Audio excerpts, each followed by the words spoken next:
أما بعد فأعوذ بالله من الشيطان الرجيم بسم الله الرحمن الرحيم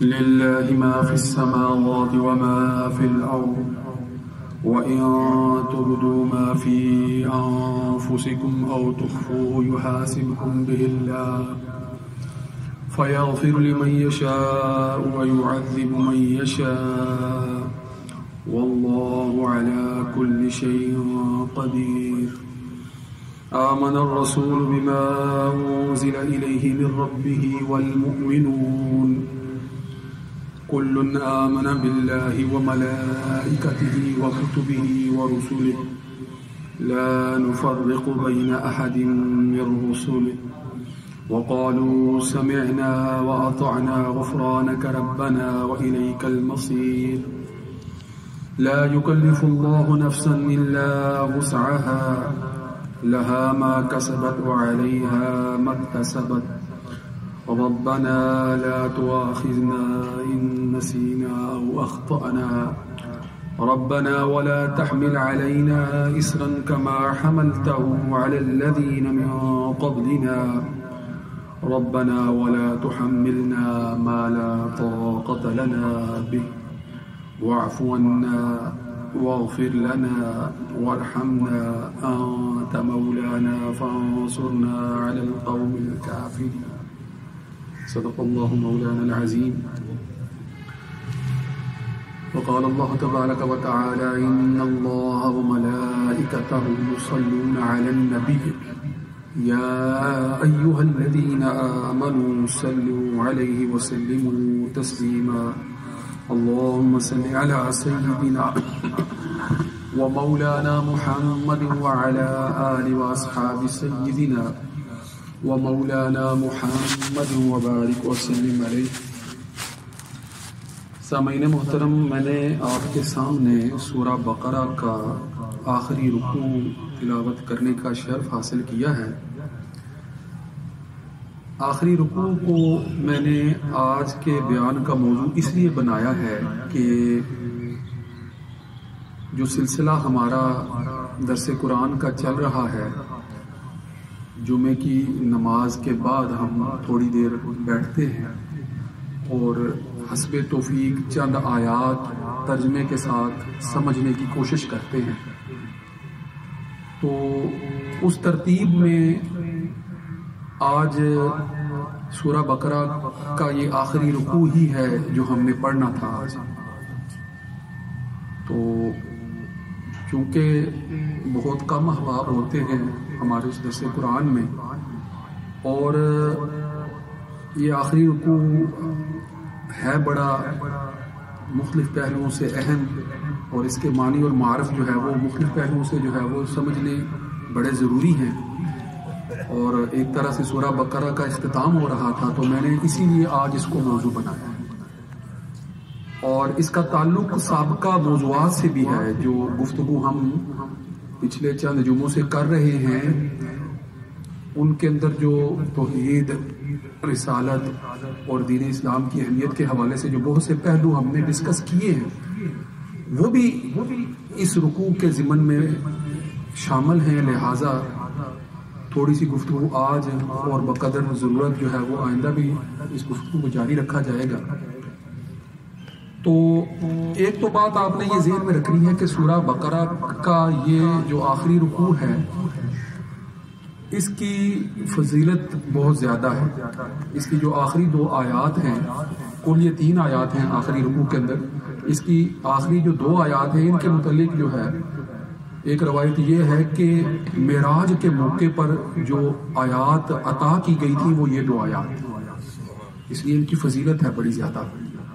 اور اگر سورہ بقرہ کو من حیث المجموع دیکھا جائے تو اس کے اندر جتنے تفصیلی مباحث بیان ہوئے ہیں جن کا تعلق عقائد سے بھی ہے اور عبادات سے بھی ہے، توحید، رسالت، آخرت سے متعلق بہت سی تفصیلی مباحث موجود ہیں. اور پھر عبادات کے اندر بالخصوص نماز، روزہ، حج کے احکام تفصیل سے سورہ بقرہ کے اندر جو ہے وہ ملتے ہیں. اس کے علاوہ بھی بڑے اہم موضوعات ہیں. قصاص کے موضوع پر گفتگو ہے، اسی طرح جہاد کے موضوع پر گفتگو ہے، اسی طرح بہت سے سودی کاروبار یا معاشی معاملات جو ہیں ان سے متعلق جو ہے وہ احکام موجود ہیں. اسی طرح انفاق فی سبیل اللہ کے متعلق تفصیلی احکام موجود ہیں. اب جتنی بھی مباحث سورہ بقرہ کے اندر بیان کی گئی ہیں، جتنے بھی موضوعات سورہ بقرہ کے اندر بیان کیے گئے ہیں، ان کے پیش نظر جو دلائل ہیں آخری ان آیات میں ان دلائل کا ذکر کیا جا رہا ہے. خاص طور پر ان دلائل کی طرف جو ہے وہ نشاندہی کی جا رہی ہے. اس لیے بھی یہ صورتیں، اس صورت کا یہ جو آخری 3 آیات ہیں یہ بڑی اہم. اور پھر یہ بھی ذہن میں رکھیے گا کہ سورہ بقرہ کی من حیث المجموع فضیلت یہ ہے کہ جس گھر میں اس کی تلاوت کی جاتی ہے اس گھر میں شیطان داخل نہیں ہوتا ہے. جس گھر میں سورہ بقرہ کی حدیث میں آتا ہے کہ جس گھر میں سورہ بقرہ کی تلاوت کی جاتی ہے شیطان اس گھر میں 3 دن تک جو ہے وہ داخل نہیں ہو سکتا. ایک روایت میں آتا ہے کہ خاص طور پر یہ جو آخری رکوع کی آخری آیات ہیں، ان آیات کی بھی یہ فضیلت ہے کہ جو ان کی تلاوت کرتا ہے 3 دن تک جو ہے وہ اس گھر میں شیطان داخل نہیں ہو سکتا ہے. تو اس لیے ایک تو فضائل کے اعتبار سے اور پھر ان کے معنی اور مفاہیم کے اعتبار سے، دونوں اعتبارات سے جو ہے وہ گفتگو ہوگی. تو گفتگو کرنے سے پہلے تھوڑا سا جو ہے ترجمہ آپ پیش نظر رکھ لیں. مثلا قرآن مجید کی پہلی جو آیت نمبر 184 ہے، للہ ما فی السماوات و ما فی الارض، اللہ ہی کا ہے جو کچھ آسمانوں اور زمین میں. زمین کہیں یا جتنی بھی زمینیں کہیں، جو کچھ ہے پوری کائنات کے اندر اللہ ہی کے لیے ہے. مراد کیا ہے؟ اللہ ہی کا ہے. للہ ما فی السماوات و ما فی الارض. پھر فرمایا وَإِن تُبْدُوا مَا فِي أَنفُسِكُمْ أَوْ تُخْفُوهُ يُحَاسِبْكُم بِهِ اللَّهُ. وَإِن تُبْدُوا، اگر تم ظاہر کرو، ما فی انفسکم، جو تمہارے دلوں میں ہے، جو تمہارے قلب و ذہن میں ہے، لوگوں کے ساتھ اس کو شیئر کرو، بیان کرو، لوگوں کے سامنے اس کو لاؤ. او تخفوہ، یا تم اس کو چھپاؤ. جو کچھ تمہارے نفوس کے اندر ہے، تمہارے قلب کے اندر ہے، جو کچھ بھی، چاہے تم اس کو لوگوں کے سامنے لاؤ، اس کو ظاہر کرو، یا اس کو پوشیدہ رکھو، چھپا کر رکھو، لوگوں کے سامنے نہ بھی لاؤ. یحاسبکم بہ اللہ، اللہ تم سے اس کا حساب ضرور لے گا. محاسبہ کرے گا. یہ نہیں ہے کہ تم اپنی طرف سے کوئی بات لوگوں سے چھپا کر رکھو، کوشش کرو کہ لوگوں تک وہ بات نہ پہنچ سکے. وہ بات تمہارے دل میں ہی تھی اور لوگوں سے تم نے اس کو پوشیدہ رکھا ہے، لوگ اس سے آگاہ نہیں ہوئے ہیں، وہ سامنے بات نہیں آئی ہے. تو اس کا مطلب یہ ہر چیز نہیں ہے کہ اللہ بھی اس سے واقف نہیں ہے. اللہ اس سے واقف ہے، اللہ جانتا ہے، اللہ اس سے بے خبر نہیں ہے. اور جب اللہ بے خبر نہیں ہے تو اللہ رب العزت پھر اس کا محاسبہ بھی کریں گے، حساب بھی لیں گے، ہر بات کا حساب لیا جائے گا. اب یہ آیت ہے بڑی تھوڑی سی سخت آیت. صحابہ رضوان اللہ علیہم اجمعین اس پر بڑے جو ہے وہ کسی قدر پریشان بھی ہوئے کہ یہ حکم بڑا سخت ہے کہ دل کے اندر جو بات ہے اس کا بھی حساب لیا جائے گا. دیکھیں نا، غور کریں بات. دل کے اندر تو کئی طرح کے خیالات آ جاتے ہیں، کئی طرح کے وساوس آ جاتے ہیں، دل کے اندر تو بہت سی باتیں آ جاتی ہیں. تو کیا وہ باتیں جو دل میں ہمارے ارادے کے بغیر ہی آ گئی ہیں، دل میں تو آ جاتی ہیں، خیالات تو آ جاتے ہیں، بات تو دل میں آ جاتے ہیں، اگر وہ عمدہ یا اچھی بات نہیں ہے تو اس کا حساب لیا جائے گا. یہ تو بڑی سخت بات ہے.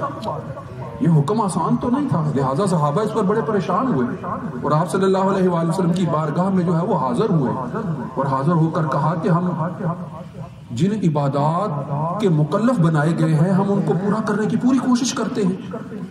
نماز، روزہ، ہر طرح کے احکام کی پابندی کرنے کی کوشش کرتے ہیں اور حکم بجا لانے کی کوشش کرتے ہیں، مگر یہ جو حکم نازل ہوا ہے کہ تمہارے دل میں جو کچھ ہے اس کا حساب لیا جائے گا، تو دل میں تو بہت سے ایسے وساوس یا خیالات آ جاتے ہیں جن پر ہمارا اختیار نہیں ہے، جن کو ہم اپنی خواہش سے جو ہے وہ دھکیل بھی بعض اوقات جو ہے وہ نہیں سکتے ہیں، وہ آ جاتے ہیں قلب میں، تو کیا ان پر بھی حساب لیا جائے گا؟ تو جب ان پر اگر حساب لیا جائے گا تو پھر تو ہم بچیں گے نہیں۔ سو طرح کی جو ہے وہ بعض اوقات فحش خیالات جو ہے وہ قلب و ذہن میں اچانک آ جاتے ہیں۔ انسان اکثر نماز کی حالت میں ہوتا ہے تو ایسے خیالات آتے ہیں کہ جو کبھی عام حالت میں آتے نہیں ہیں، اچانک آ جاتے ہیں، ان پر انسان کا اختیار نہیں ہوتا۔ تو جب ان پر انسان کا اختیار نہیں ہے تو پھر ان پر محاسبہ، تو یہ تو بڑا سخت حکم ہے، تو اس پر عمل کرنا تو ہمارے لیے ممکن نہیں ہے۔ تو پھر آگے روایت میں آتا ہے کہ یہی جو آیات آگے نازل ہوئی ہیں، جب ان کا میں ترجمہ اور تفسیر کروں گا ان کے متعلق مزید بھی معارف آپ کے سامنے جو ہے وہ رکھنے کی کوشش کروں گا، مگر یہاں ضمنی طور پر یہ ذہن میں رکھیں کہ رسول اللہ صلی اللہ علیہ وآلہ وسلم نے ان سے فرمایا کہ تم پہلی امتوں کی طرح کا طرز عمل اختیار نہ کرو، کہ وہ کیا کہتے تھے؟ بنی اسرائیل کا اکثر یہ طرز عمل ہوتا تھا کہ جب وہ کوئی بات اللہ کی طرف سے نازل ہوتی تھی تو وہ کہتے تھے ہم نے سنا مگر ہم اس پر عمل نہیں کریں گے۔ وہ کہہ دیتے تھے، بربلا کہہ دیتے تھے، سمینا و عصینا، ہم نے سنا مگر وہ نافرمانی کرتے تھے، اس پر نافرمانی کی ہو۔ مگر تم ایسا طرز عمل اختیار نہ کرو، بلکہ کیا کہو؟ سمینا و اطعنا، ہم نے اللہ کا حکم سنا اور ہم اس کی تابعداری کریں گے، اس کی پابندی کریں گے، اس کی اطاعت کریں گے۔ جب یہ طرز عمل اختیار کیا صحابہ نے تو پھر اللہ تعالیٰ نے آگے آیت کے اندر جو ہے وہ اس حوالے سے تخفیف فرما دی کہ لا یکلف اللہ نفسا الا وسعها، کہ کسی بھی نفس پر اس کی وسعت سے بڑھ کر بوجھ نہیں ڈالا جائے گا۔ یہ آسانی فرما دی اللہ رب العزت نے۔ اس بات کی تھوڑی سی تفصیل اور سمجھیں تاکہ معاملہ جو ہے وہ مزید کھل جائے، اور بہت سے احکام ہیں جو اس ضمن میں پھر آسان ہو جاتے ہیں سمجھنے۔ غور کریں کہ جب انسان کے دل میں کوئی بات آتی ہے تو اس کو مفسرین نے یا علماء نے مختلف درجوں میں بیان کیا ہے۔ مثلا اگر میں آپ کے سامنے جو ہے وہ اصطلاحات رکھوں کہ جن اصطلاحات کو وہ سمجھانے کے لیے بیان کرتے ہیں، تو وہ کہتے ہیں کہ اگر کوئی اچانک قلب میں خیال آ گیا ہے تو اس کو وہ اصطلاحی طور پر کہتے ہیں خاطر۔ اس کی اصطلاح کیا ہے؟ خاطر، یعنی اچانک کوئی خیال آ گیا ہے قلب میں، اور اگر وہ خیال بار بار آتا ہے، استقرار اختیار کرتا ہے، بار بار آتا ہے، تو اس کو وہ پھر حاجز کہتے ہیں۔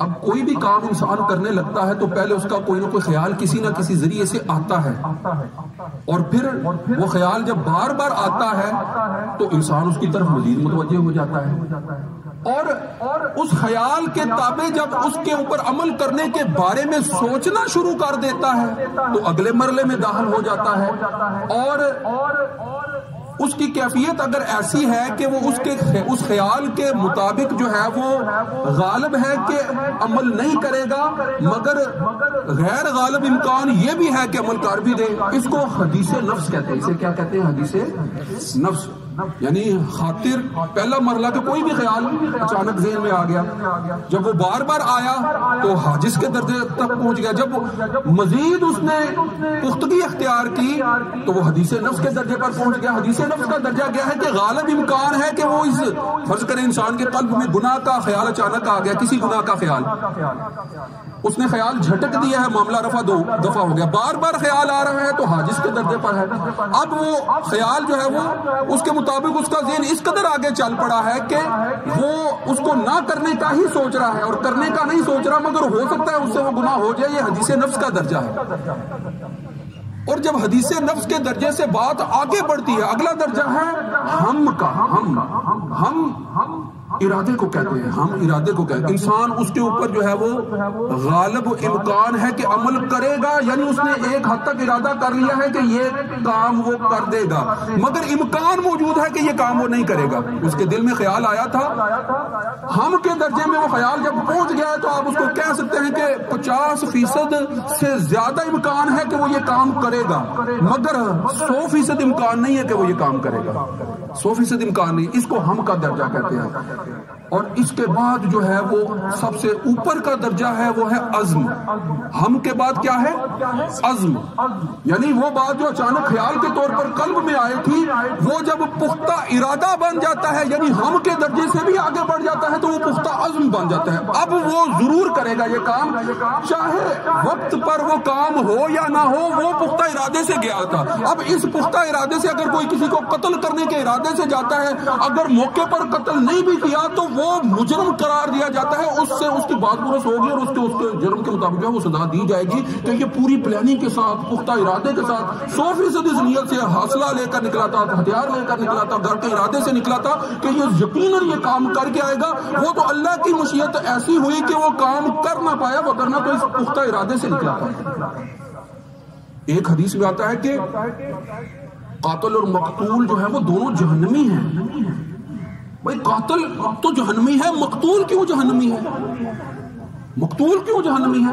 بھائی اس کے قلب میں بھی اپنے مخالف کو قتل کرنے کا پختہ ارادہ موجود تھا، لہٰذا دونوں ارادے میں ایک جیسے تھے، اس لیے دونوں کے لیے یکساں سزا ہے، چاہے وہ قتل کر پایا ہے یا نہیں کر پایا. قتل جو بھی ہوا، جب قتل عمد ہو، خاص طور پر ارادتاً قتل پختہ ارادے سے فرد نکلا ہے. تو اب آپ ذرا اس سطح کو اگر سمجھ چکے ہیں تو اب بات کو بھی جو ہے وہ سمجھ لیجئے گا کہ جب